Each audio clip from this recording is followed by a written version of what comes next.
Troisième mois de l'année démarre avec le jeûne musulman. Bon mois de Ramadan donc à toute la communauté musulmane. 30 degrés à Cotonou et environ. Mesdames et messieurs, bonjour. Les titres.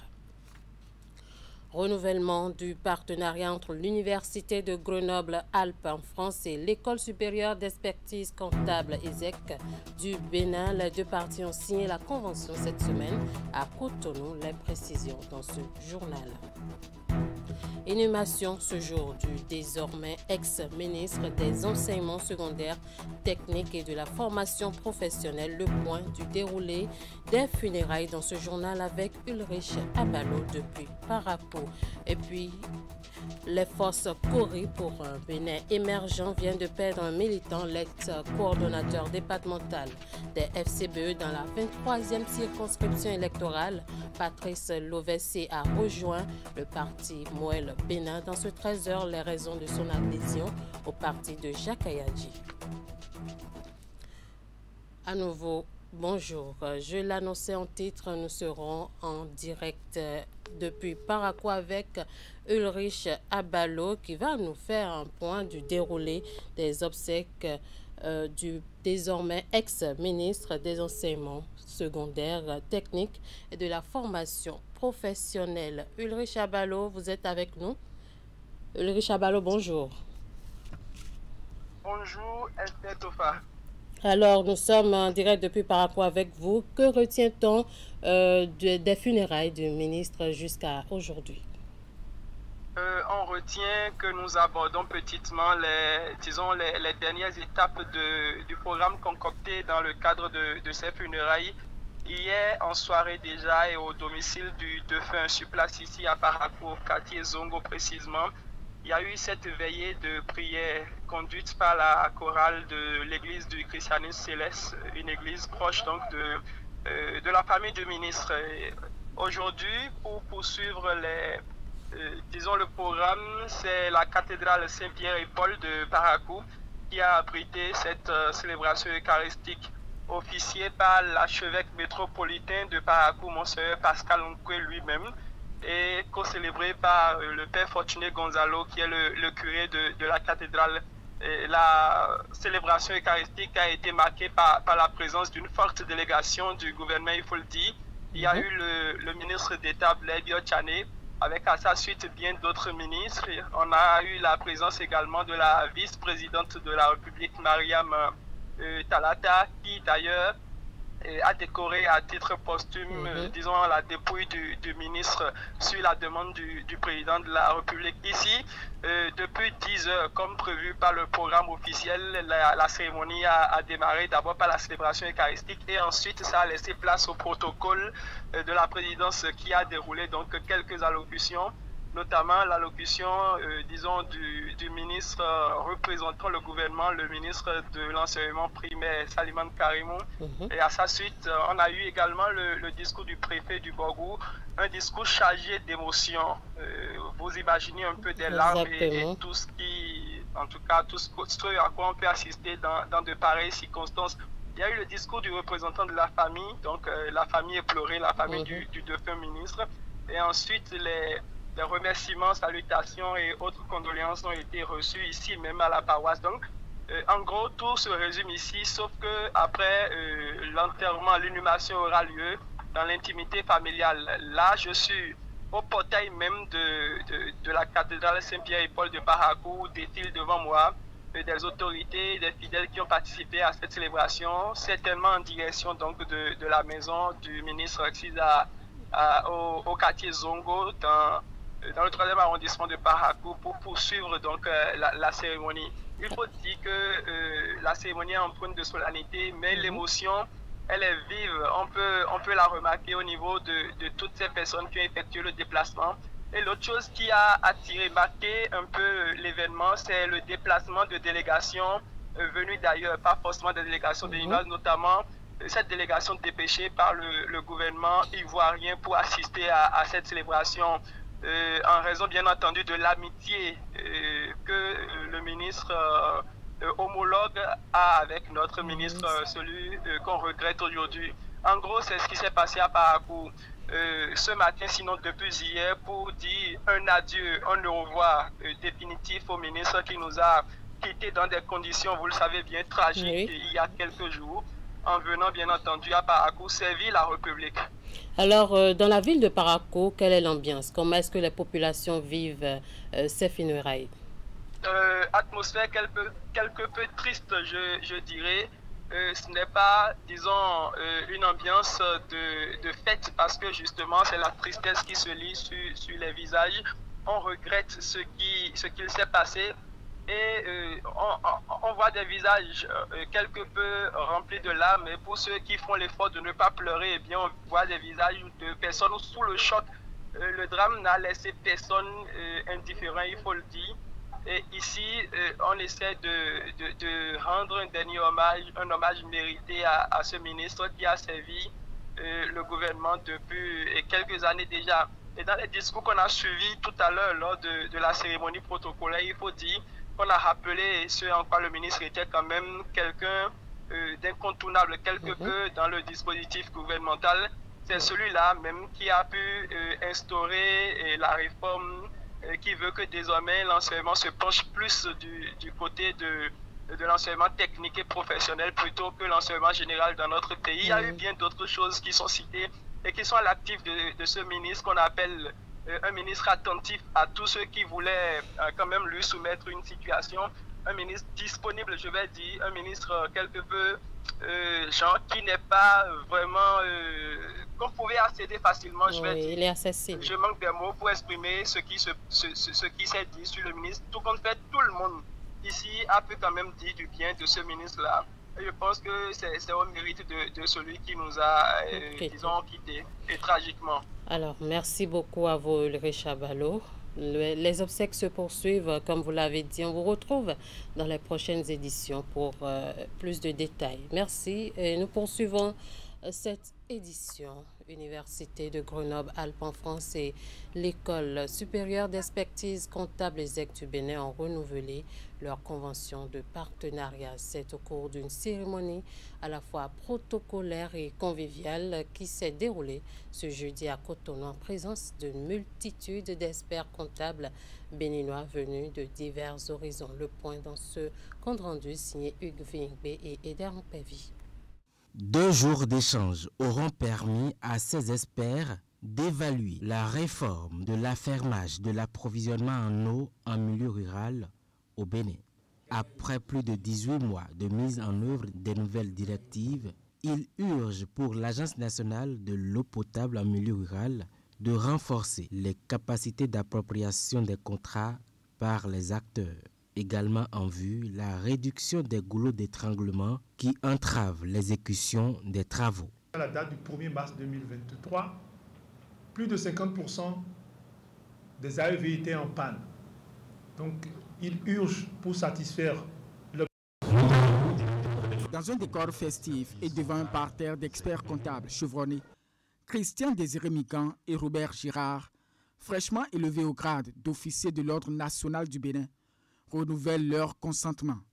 À travers ce geste, l'École supérieure d'expertise comptable du Bénin et l'Université de Grenoble-Alpes en France prolongent d'un quinquennat leur partenariat vieux de 26 ans. Ce partenariat a permis à plus de 1800 étudiants béninois de s'inscrire à l'Université de Grenoble-Alpes France par le biais de l'ESSEC Bénin. Face à cette situation, à l'époque, nous avons compris qu'il était impératif d'unir nos forces, de partager nos ressources et nos expertises. Aujourd'hui, en renouvelant cette convention, nous affirmons notre ambition de poursuivre et d'amplifier cette dynamique.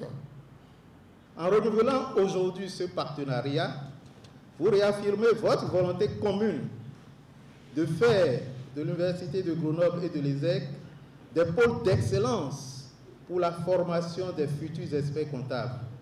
Grâce à cette collaboration, les étudiants de l'ESSEC ont accès à la carte et au cours de l'Université de Grenoble, tout en étant physiquement présents au Bénin. Ils ont par ailleurs la possibilité de décrocher, au bout de 3 années de formation, 3 différents diplômes. En 26 ans, les résultats sont élogieux. Sur un effectif total de 335 étudiants, 214 ont réussi les diplômes français DCG, DGC, soit un pourcentage de 64%. Cette célébration est ponctuée de plusieurs témoignages aussi vibrants qu'inspirants. Je profite donc de l'occasion pour moi de remercier Robert Girard, qui en réalité est un vrai bagarreur.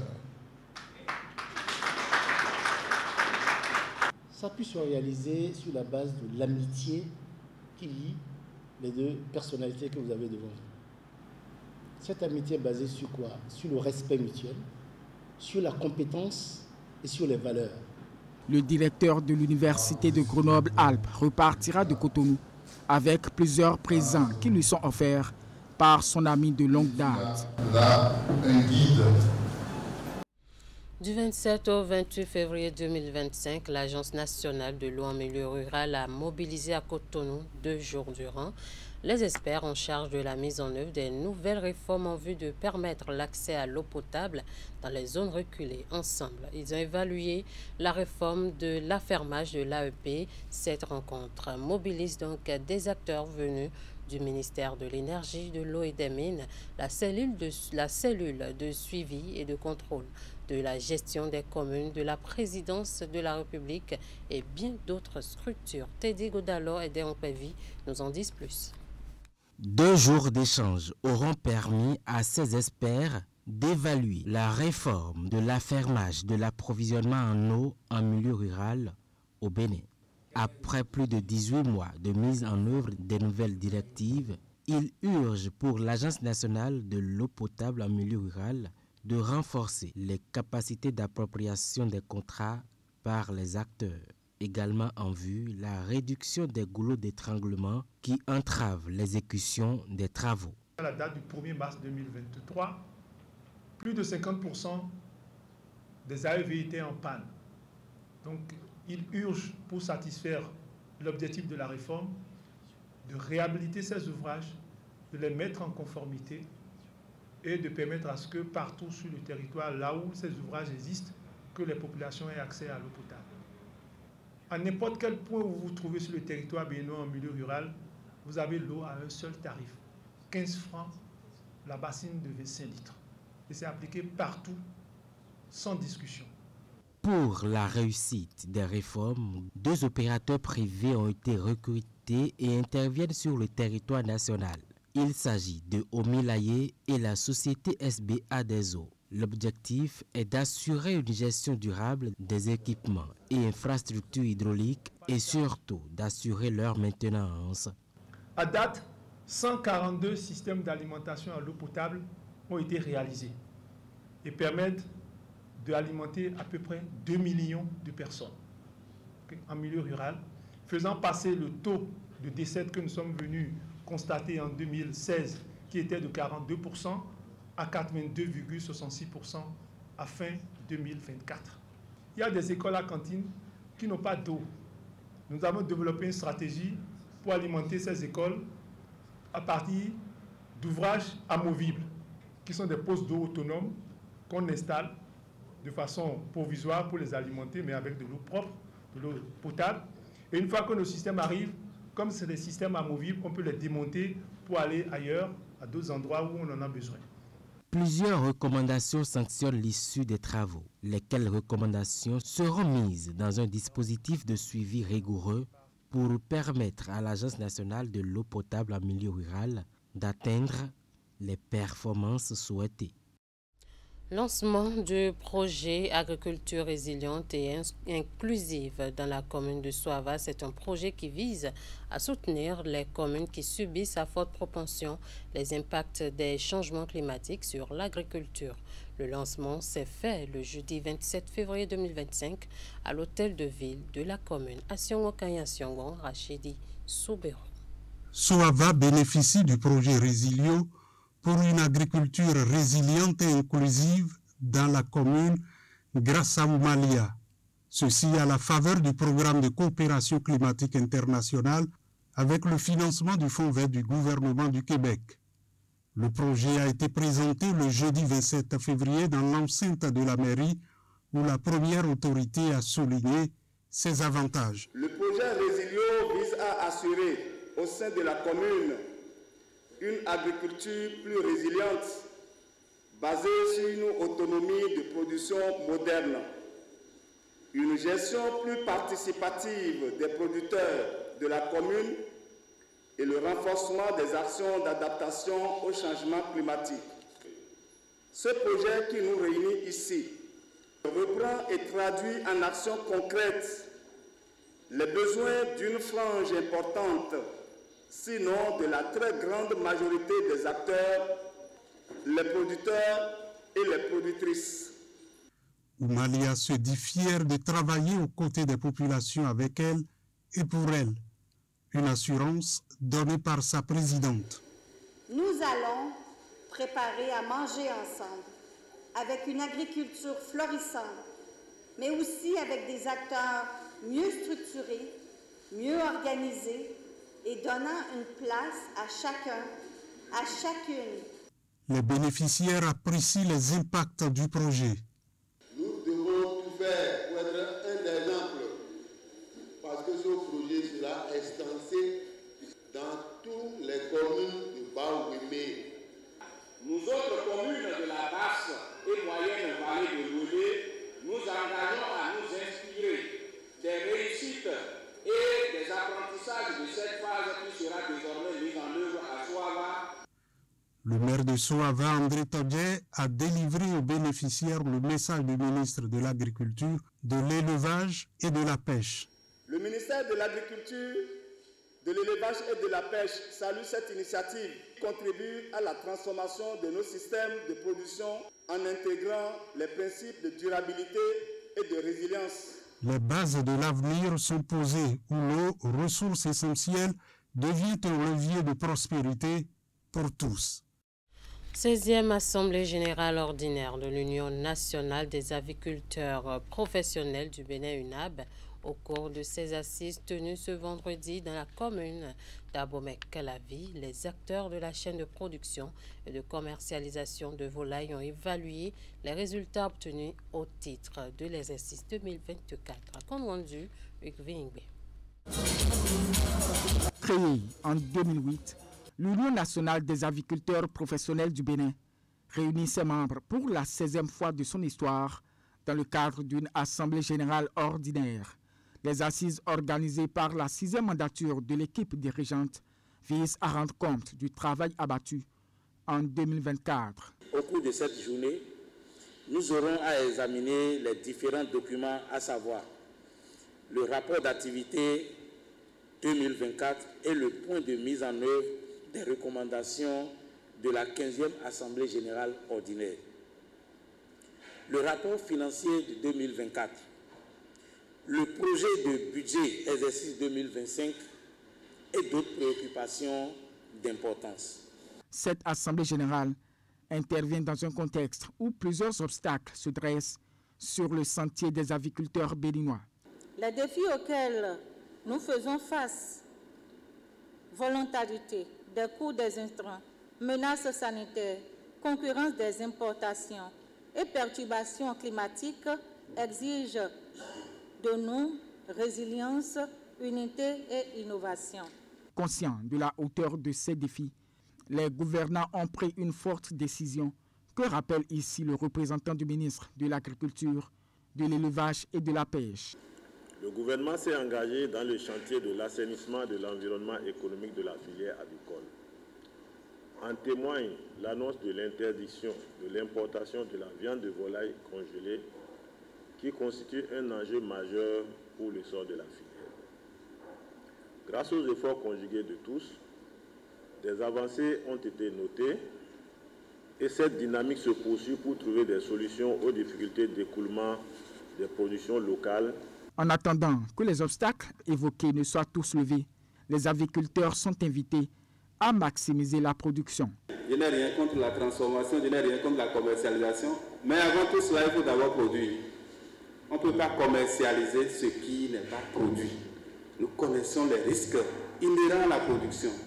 C'est pour cela que le gouvernement travaille davantage à renforcer le maillage sanitaire. Au terme de cette cérémonie d'ouverture, Bonaventure Azumaou est distingué pour son dévouement en faveur du développement de l'aviculture au Bénin. On parle politique. À présent, le parti Union progressiste Le Renouveau UPR a organisé la 2e édition des journées de l'Union autour d'un colloque sur le thème « Les systèmes démocratiques en Afrique, cas du Bénin ». 35 ans après la conférence nationale. Ces journées qui se sont déroulées du 27 au 28 février s'inscrivent dans le cadre du 35e anniversaire de la conférence nationale des forces vives de février 1990. Les travaux de ce colloque ont été lancés dans l'après-midi du jeudi par le président de l'Union progressiste Le Renouveau, Joseph Djogbeno. Les détails avec Ouliat Sanoussi et Elvis Tonoukoin. Au cours de la 2e édition des Journées de l'Union, les personnalités, cadres et militants du parti Union progressiste Le Renouveau UPR débattront sur l'essence de la démocratie. C'est à travers ce colloque qu'organise pendant 2 jours le parti, à l'occasion de la commémoration du 35e anniversaire de la Conférence nationale des forces vives de la nation, sur le thème « Les systèmes démocratiques en Afrique, cas du Bénin, 35 ans après la conférence nationale ». Chers camarades, il y a 35 ans, une prodigieuse promesse politique est faite avec courage de cette terre bénie d'Afrique à elle-même, à l'Afrique et au monde, promesse de rupture et de renouveau qui permit à un peuple de quitter les rives du désespoir vers celles de l'espérance. Que reste-t-il de cette promesse et que devons-nous en faire aujourd'hui? Cette double interrogation cristallisée autour de l'héritage de la Conférence nationale des forces vives de la nation est une interpellation politique qui s'adresse essentiellement à la classe politique et surtout à nous tous, ici, progressistes engagés. Joseph Djogbeno insiste ainsi sur l'importance de préserver l'héritage de la conférence historique de 1990 et en appelle à une action politique audacieuse pour garantir la paix, la justice et le développement économique. Ce colloque est surtout organisé pour transmettre la mémoire des résultats de la conférence, dont il importe d'en faire l'inventaire avec la rigueur politique qui s'impose. L'ouverture des travaux est également marquée par des témoignages de quelques acteurs qui ont vécu l'événement. Ces derniers ont relaté à l'assistance les coulisses de ce tournant décisif pour l'avenir du Bénin. On avait tous peur. On se demandait à quelle sauce nous serons mangés. Monseigneur, je crois, ne dormait pas littéralement à l'archevêché dans ses appartements. Il changeait de domicile chaque soir pour pouvoir brouiller les pistes. Pour cette première journée, il est prévu 2 panels. Le premier a porté sur le système partisan et le deuxième sur l'état de droit et la justice. Le premier panel a permis d'évaluer les réformes politiques engagées ces dernières années, d'examiner leur impact sur la structuration du paysage politique béninois et d'identifier les défis à relever pour le renforcement de l'ancrage des partis. Je l'annonçais en début d'édition, l'ex-coordonnateur départemental des forces Cori pour un Bénin émergent FCBE a décidé de tourner dos à son ancienne formation politique. Patrice Louvessi fait son adhésion au parti du mouvement des élites engagées pour l'émancipation du Bénin, Moël Bénin, grand acteur de développement et figure importante en politique dans la 23e circonscription électorale, notamment à Zobodoma. L'homme a officialisé week-end écoulé sa venue au parti de Jacques Ayadji. Il y a atterri avec toute sa base. L'annonce a été faite au cours d'un rassemblement qui a réuni parents, amis, invités ainsi que les responsables du Moël Bénin. Hélène Amoussou et Georges Vaudounon pour plus de précisions. Autrefois coordonnateur départemental des forces Cori pour un Bénin émergent, FCBE dans le Zou, Patrice Louvessi fait son adhésion au parti du mouvement des élites engagées pour l'émancipation du Bénin, Moël Bénin. L'annonce a été faite ce week-end à Zobodoma lors d'un rassemblement. Moi, Patrice Louvessi, Tajomu Runongant Somansi Todda, ex-coordonnateur départemental du parti FCBE et du parti Notre Expérience toute ma base comprise, prenons l'engagement de travailler en synergie d'action avec tous les responsables et militants du MOEL Bénin pour les résultats de plus en plus améliorés. Dans sa déclaration, le nouveau venu au parti de Jacques Kayadji a fait savoir que cette décision intervient après une longue réflexion. C'est aussi le résultat de sa vision actuelle quant à la façon dont il appréhende faire de la politique. Il entend s'inspirer de cette dizaine d'années d'expérience dans le domaine afin de faire rayonner davantage MOEL Bénin dans sa localité, de même que sur le territoire national, et contribuer de façon significative au développement du pays tel que le prônent les idéaux du parti d'accueil. On a toujours entendu parler des activités de MOEL Bénin, notamment du président Jacques Kayadji, ses œuvres et ses projets pour les jeunes. Ce que le parti met en avant, c'est l'engagement des jeunes. Dans les autres partis, les jeunes n'ont pas tellement leur place, mais avec MOEL Bénin, on sent qu'il y a ce dynamisme-là. Au nom du vice-président du parti MOEL Bénin dans le Zou, le camarade Arsène Bienvenu Souglo, au nom de la coordination départementale du Zou du parti MOEL Bénin, je reçois la déclaration officielle de notre pépé camarade, l'Ouvessé Patrice, pour l'enracinement du parti MOEL Bénin dans le Zou. Pour les responsables de la formation politique, c'est également et surtout une satisfaction que de pouvoir compter et profiter des connaissances d'un grand acteur de développement et figure importante en politique dans la 23e circonscription électorale. Après 112 heures de réflexion, les travaux de la 13e concertation interafricaine des maraîchers éco-santé ont pris fin en début de ce week-end avec des engagements des participants de poursuivre le combat pour la vulgarisation de l'approche éco-santé. Des engagements suivis de bien d'autres résolutions et de l'assistance aux participants pour leur initiative pays pour la saison 2024-2025. On va faire le point avec Narcisse Alossé. Des engagements pris après 72 heures de travaux, faits surtout d'échanges et de partage d'expériences. Tout ce que vous avez entendu ou appris et que vous ne faisiez pas hier, c'est le moment maintenant d'aller essayer ça chez vous. Et c'est l'un des avantages de cette concertation. Des avantages offerts à la trentaine de participants à cette 13e concertation interafricaine autour d'une série de formations animées par des experts connus pour leur maîtrise de l'approche éco-santé. D'ailleurs, les travaux en atelier et débat ont été appuyés par un constat de terrain au cours d'une visite guidée sur un site témoin de la production bio. Cette 13e concertation a été spéciale cette année. On a été bien formés, on a envoyé des formateurs. Hier, on a eu au moins 3 orateurs et on a eu encore des connaissances. Tout ce qui m'a plu, il y a les choux de Chine. Moi, je fais ça, mais je n'ai jamais vu. Je faisais, mais pas en grande quantité comme ça. Bon, entrer au pays aussi, on va les rencontrer à nos camarades burkinabés. Ils repartent aguerris et se disent prêts à contribuer à la vulgarisation du programme éco-santé dans leurs pays respectifs. Seulement, les problèmes liés à leurs activités restent toujours d'ordre foncier. Celui qui pilote le programme éco-santé dans la sous-région en fait sa principale préoccupation. Pour que vous fassiez ce que vous faites, vous exercez votre profession, vous avez besoin de la terre. Là où vous travaillez, ce sont des terres qui appartiennent à d'autres personnes. Et de temps en temps, on vient nous dire, partez de là, partez. Je crois qu'il est temps qu'on réfléchisse à ce phénomène-là et qu'au niveau de chacun de nos pays, on commence par trouver des solutions. Ces maraîchers éco-santé sont présents dans 7 pays de la sous-région, à savoir le Burkina Faso, la Côte d'Ivoire, le Mali, le Niger, le Togo, le Sénégal et le Bénin. Et nombre d'entre eux ont reçu des fonds pour leurs initiatives pays 2024-2025.